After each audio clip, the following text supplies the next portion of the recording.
Hey, hello everyone. Welcome back. Welcome back to episode 7. Episode 7 of the Fonzy and Ponzi. Oh my fuck.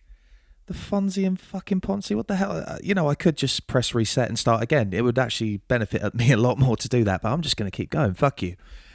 How are you? How are you guys doing? I think my concentration's impaired a little bit. I've just got my hair dye on because I've got a week off now. Got a week off of work, a week off of band. I'm just going to be pissed for the next 5 days, I reckon. It's my lovely wife Beth's birthday, and we're going to party. But I've got this fucking hair dye going on in my hair right now. It's that blonde peroxide shit. Because you've got to put a base on of blonde. Liv, our singer who fucking dyes her hair all the time. We're getting like little tips and advice from her. As I say, you got to do that blonde base before you can add any like crazy color. And it fucking burns. Oh my God, that is... Yeah, it fucking stings, dude, honestly. And the Amazon driver who dropped it off didn't make things any better. Like, I am so fucking sick. I think it's the same guy. I think he hates me. I've never properly like met him apart from like exchanging a parcel, but I swear he does this. He seems to drop it off everywhere but my house. Last like 5 fucking drops the dude's made. One's been upstairs, one's been next door. I swear I came out one day and he was dropping off our parcel next door, and I'm like, yo, Amazon guy, got anything for 46? And he's just, I swear the parcel he had in his hand, he was like halfway through the fucking letterbox, like, yeah, right here, dude.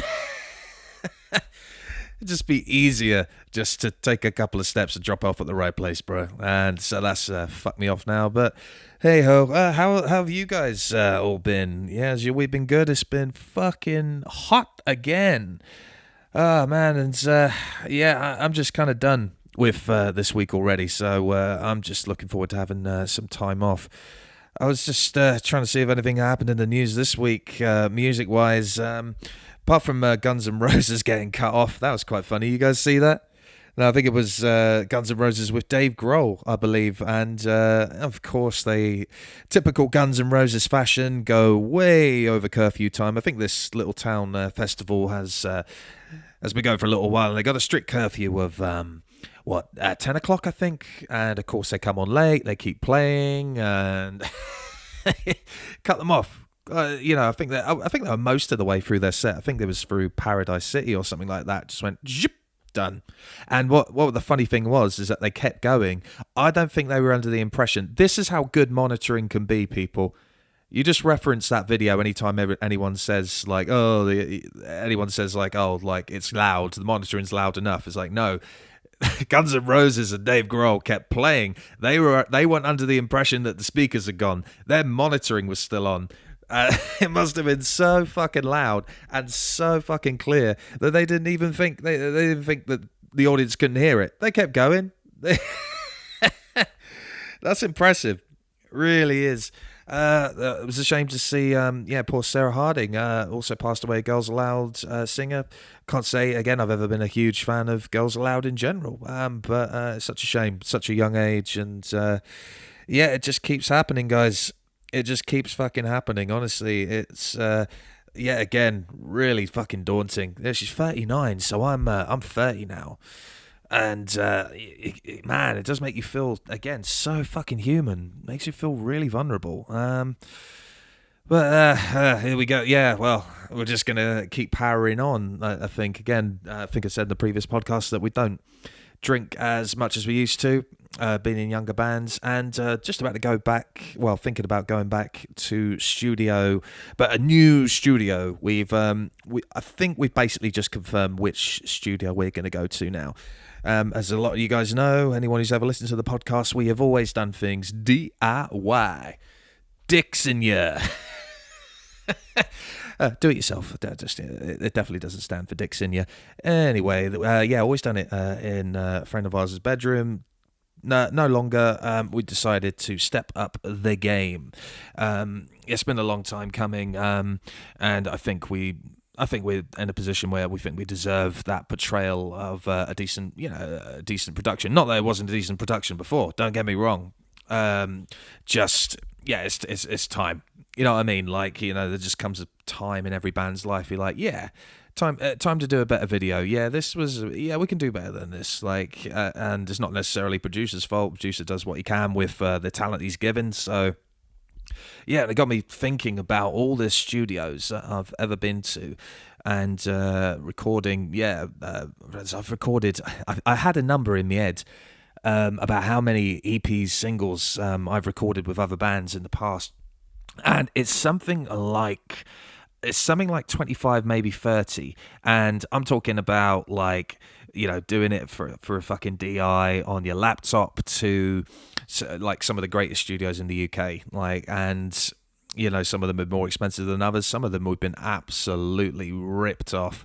I swear to God, dude, like. It's their profession, and it's such a fucking shame that he was given us such passion. I'm not going to name who it was. There's just one in particular who I'm thinking of right now. Who the stuff that he's done before, like, hasn't been bad, like, at all. Which is still what baffles me to this day. But it could have been just us.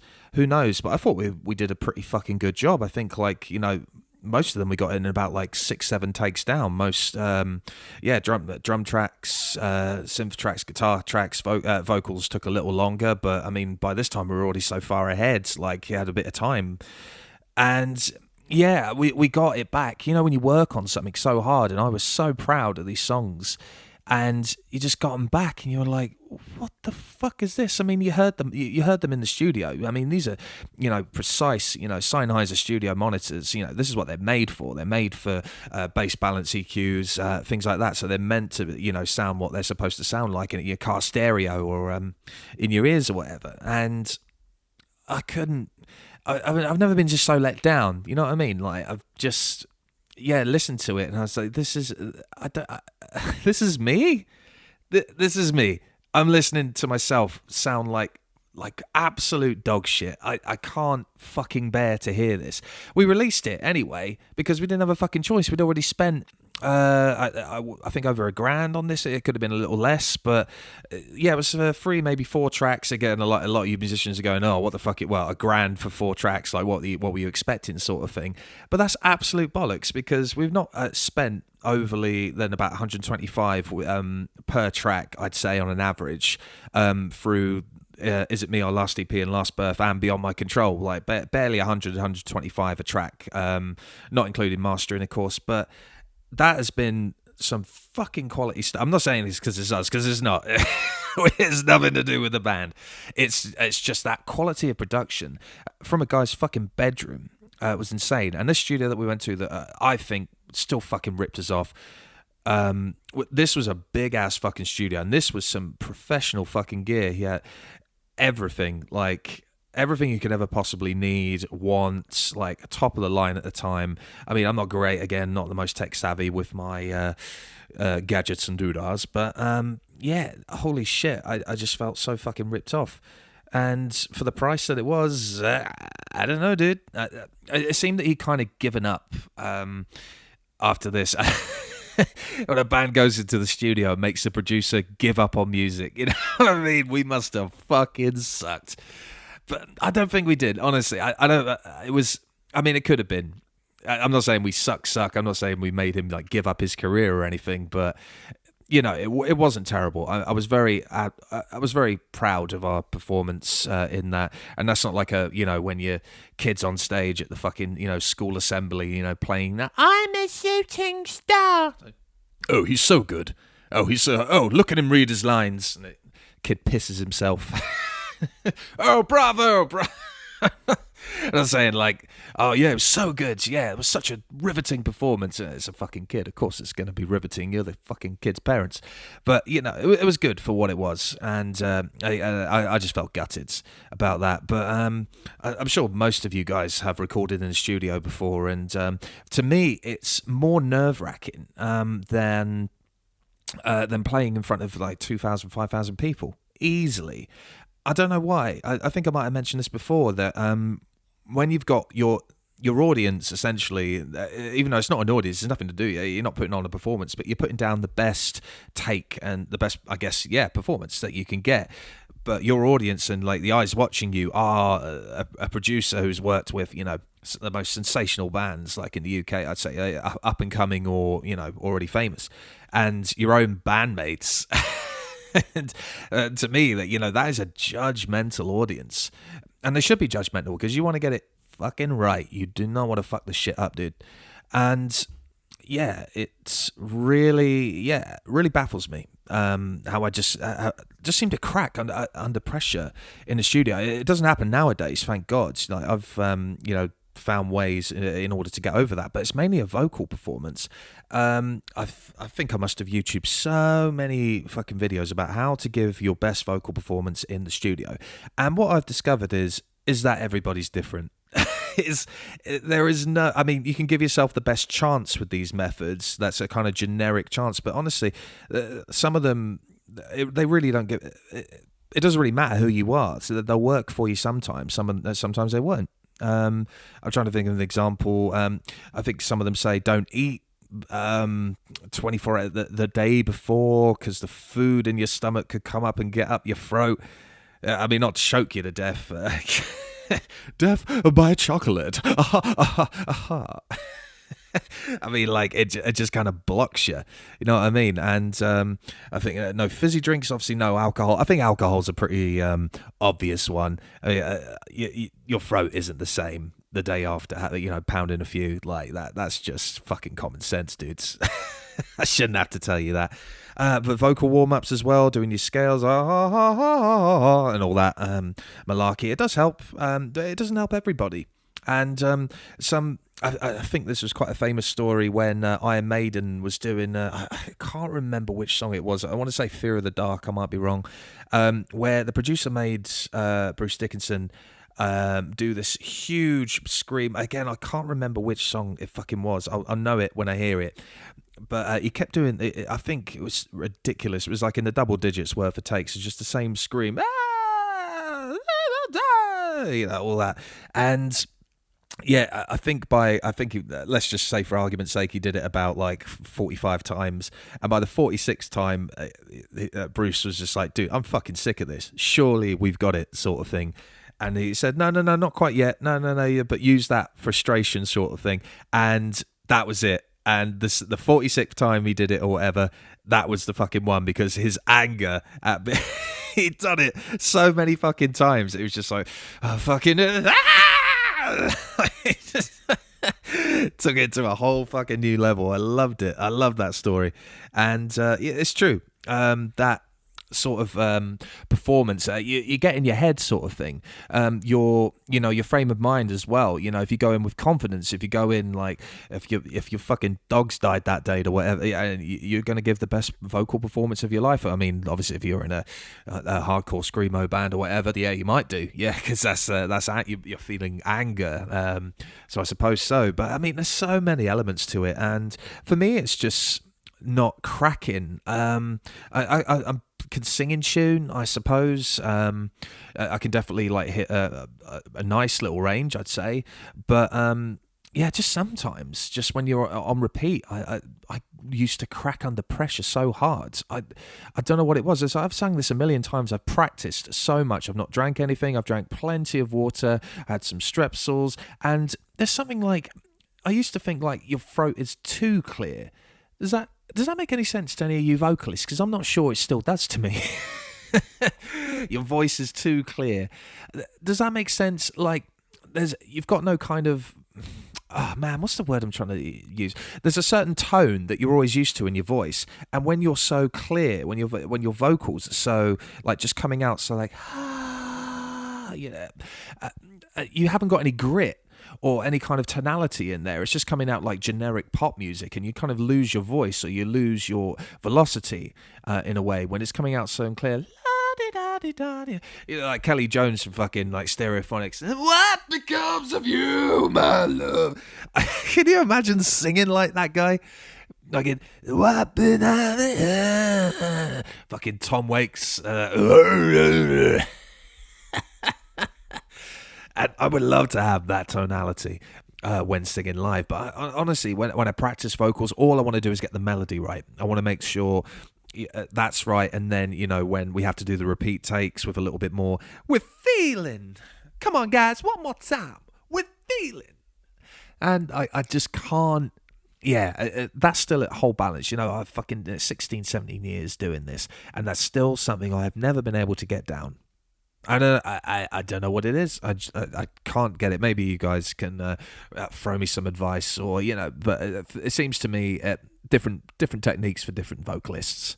That seems to be it. But hey ho, we're going to go back and give it a go again. I definitely playing guitar in the studio. Practice with a fucking metronome, dudes, and that goes for you drummers as well, and bass. Everyone in the band practice with a fucking metronome. It is weird, like how much you discover how unprecise one of your musicians are, or even you, when you are sitting. It's precise as fuck. Obviously, you're seeing every beat come up. Do do do da, do do do da. And if they're not playing their fucking notes right, because you're in such an intimate setting, everything is just down under a fucking microscope, and you realise like how untight you are. So metronome does that, honestly, like not necessarily to the track, because then you get too caught up in the feel. Just that tightness, man. And drummers the same. Well, I mean, drummers, it should go without saying, practice with a fucking metronome.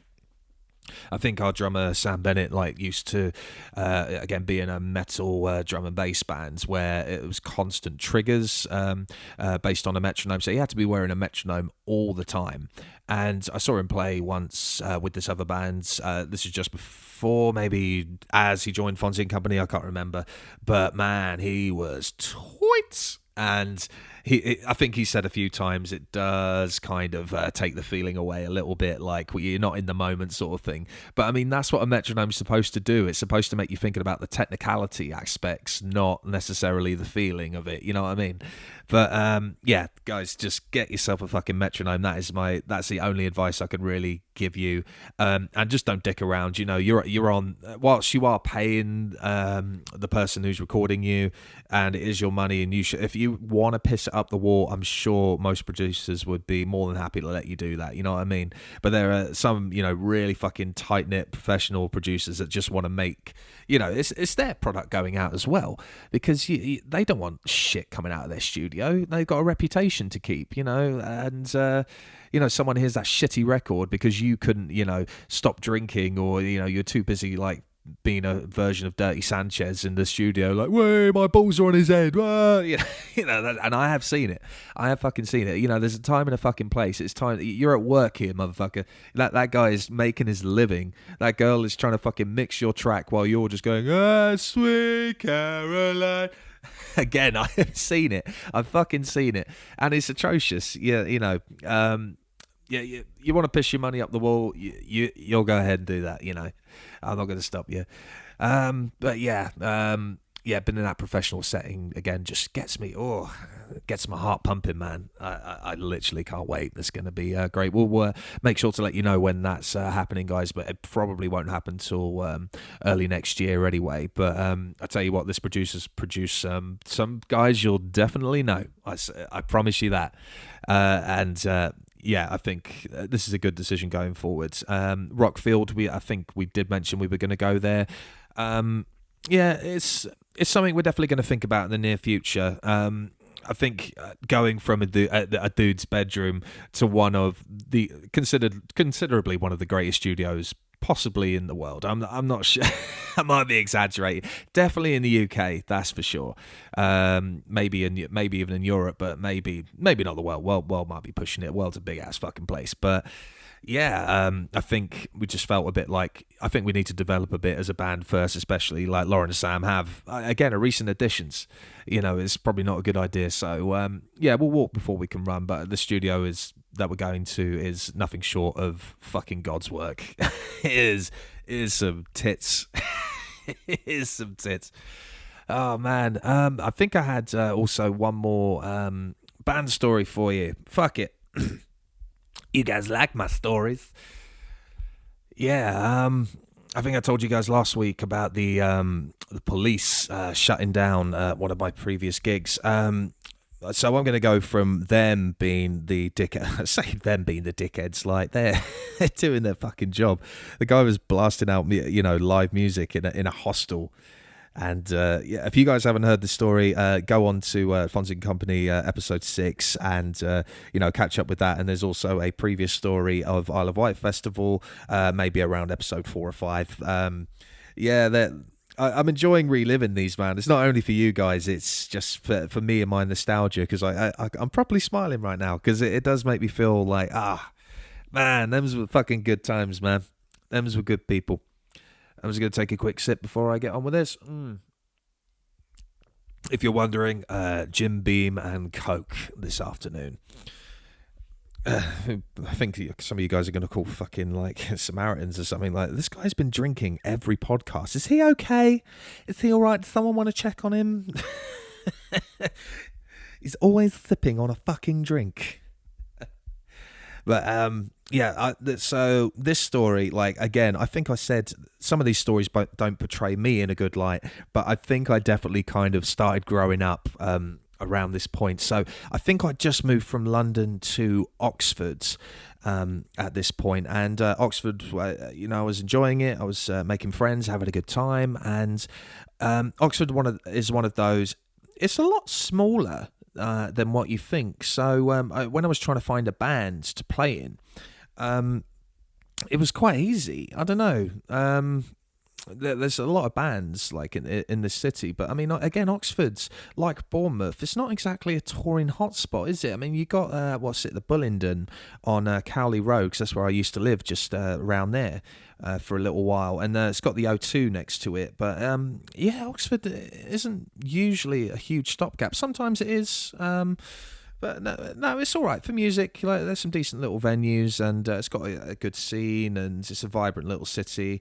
I was trying to find a band, and I was in this band. Fuck it, they've split up now. They've long fucking gone. So I don't really mind dropping. If you want to look up this, you can. I think there's still a music video on there of a band called Shattered Dreams, who I was in.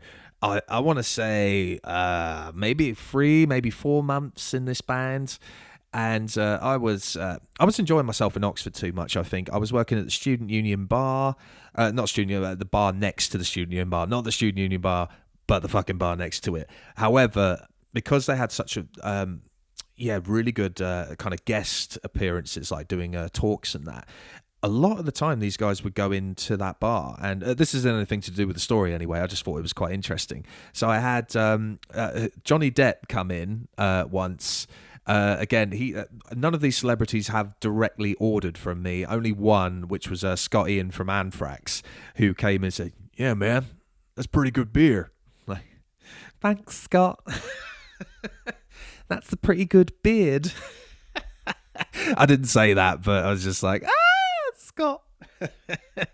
I'm not even a massive Anthrax fan, but I knew. I mean, he's just such a definitive looking dude. You know who he is. Yeah, so it was Johnny Depp, who's now part of Hollywood Vampires with Joe Perry, by the way. If you got Alice Cooper, Joe Perry, and Johnny Depp, my God. I mean, Johnny Depp's obviously had his controversy throughout the years, but I think, with the whole Amber Heard thing, it just sounds like, there's swings and roundabouts. It seems that both are pushing each other's buttons in some way. They both haven't behaved in the best way possible, but I'm going to put that aside until like something that's pretty damning comes out on that behalf, and just say Johnny Depp, and sensational guitarist and a really nice mellow voice for Hollywood Vampires, and obviously Alice Cooper does a lot of the vocal work as well.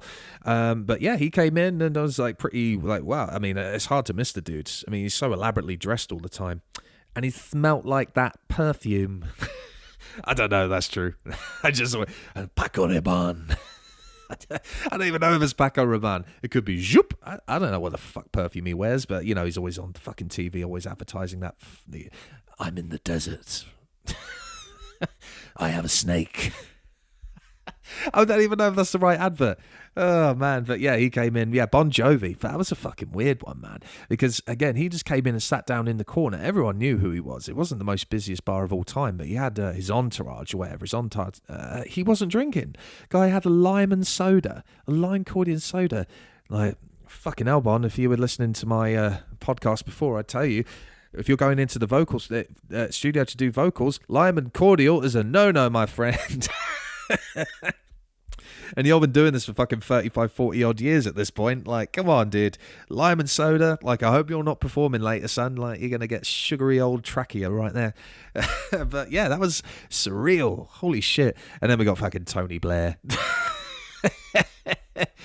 But this kept happening, honestly. Like, lots of celebrities coming into the bar. Like, I only really got to speak to Scott Ian properly, but the rest of it was just, again, like a kid in a new city. Like, wow, this is crazy. So I was all excited, and I didn't really have much in the way of any like commitments in life, and I was just kind of doing whatever the fuck I want. And I was in this punk bands. I say punk. I can't really explain what they were. They were almost like, you ever seen like a team of lawyers start a band? Or like a team of like school teachers like start a band? You're like, yeah, guys, punk rock, woo, do your homework. It was like that. I mean, they were cool guys, don't get me wrong. They were all fucking lovely.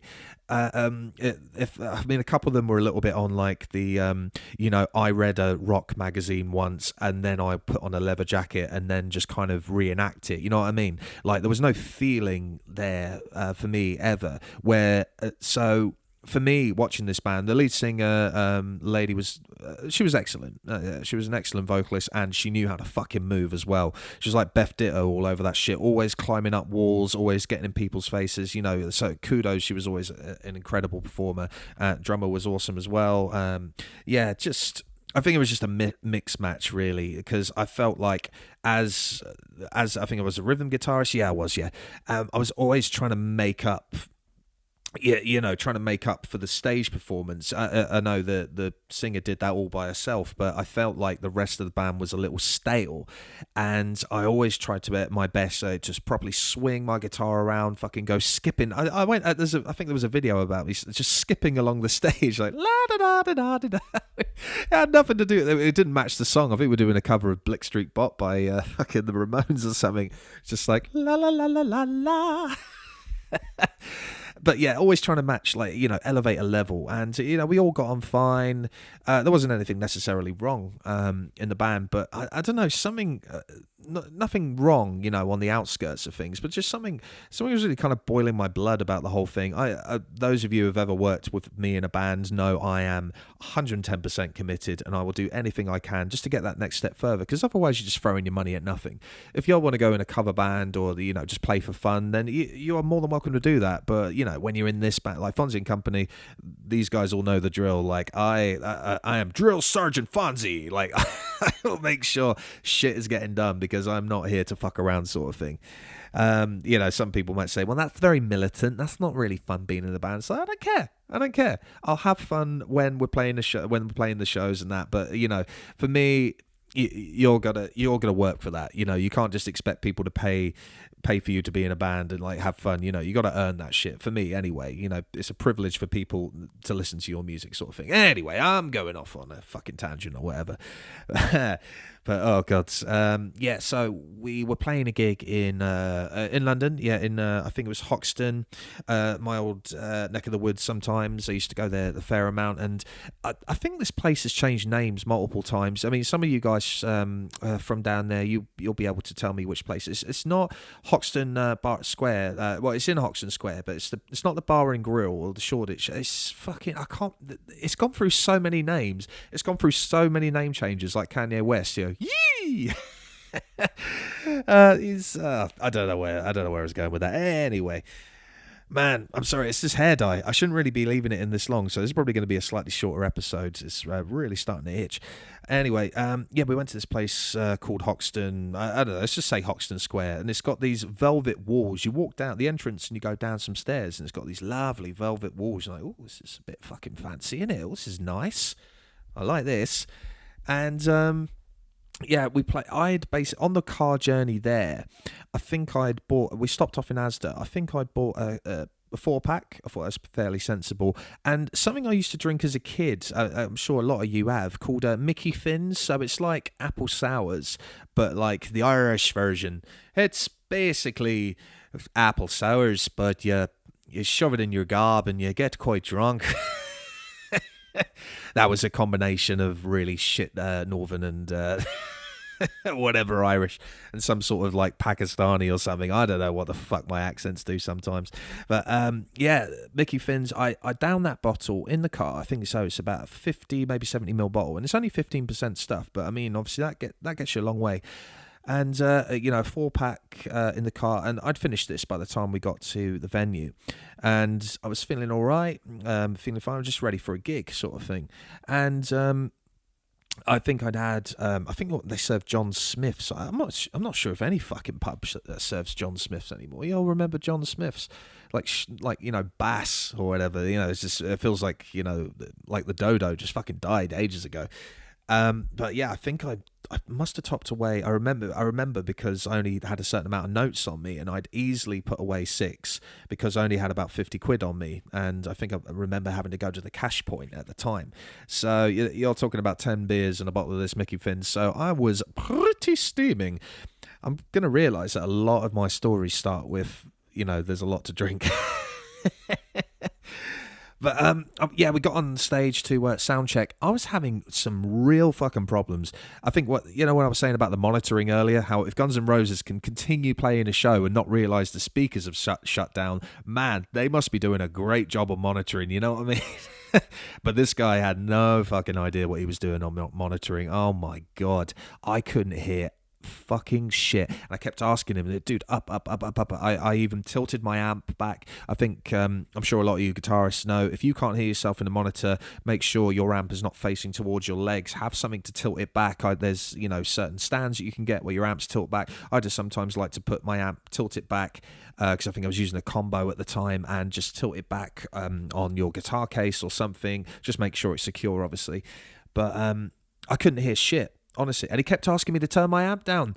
I was like, dude, are you fucking kidding me? I was like, I might as well have been not plugged in at this point. And I jumped off of the stage to see what it sounded like out front. I was like, it's exactly the same. I'm like, dude, are you not fucking hearing this? Are you serious? And I got so angry because my band didn't back me up. I was like, guys, come on. The singer jumped off the stage. It was like, I don't know. I was like, exactly. You don't know. So there's not a definitive answer here. I'm telling you, I can't hear my guitar at all. And I don't think this is very fair. And I'm like, come on, mate. Like, can we just go, move on sort of thing. I'm like, no, we can't fucking move on. Again, I'm very unreasonable because I'd had about, about 10 drinks at this point. So no, we can't fucking move on. I want to hear my guitar. But I don't think it was overly unreasonable. I mean, it wasn't great, the way I approached it. But yeah, we played the gig. There wasn't a huge amount of people there. Must have been about 30, 40 people there. And it was fine. Again, singer climbing everywhere, giving a great performance. Where me just like basically giving the sound engineer the fucking finger up throughout the entire thing.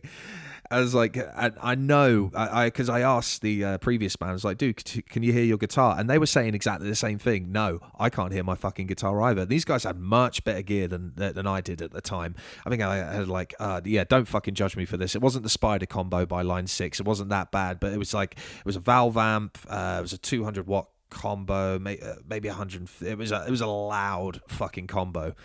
I didn't even know fucking combos could go up to 200 watts at the time, but yeah, exactly. I was turning my amp up on stage and it was just nothing. And so I was just like sort of walking around, fucking slipping around, playing some duff notes. I was playing some duff notes almost on purpose because I was like, well, they can't fucking hear me. I might as well give a performance here. So I was just like, yeah, like playing it with my teeth, like, yeah, look at me.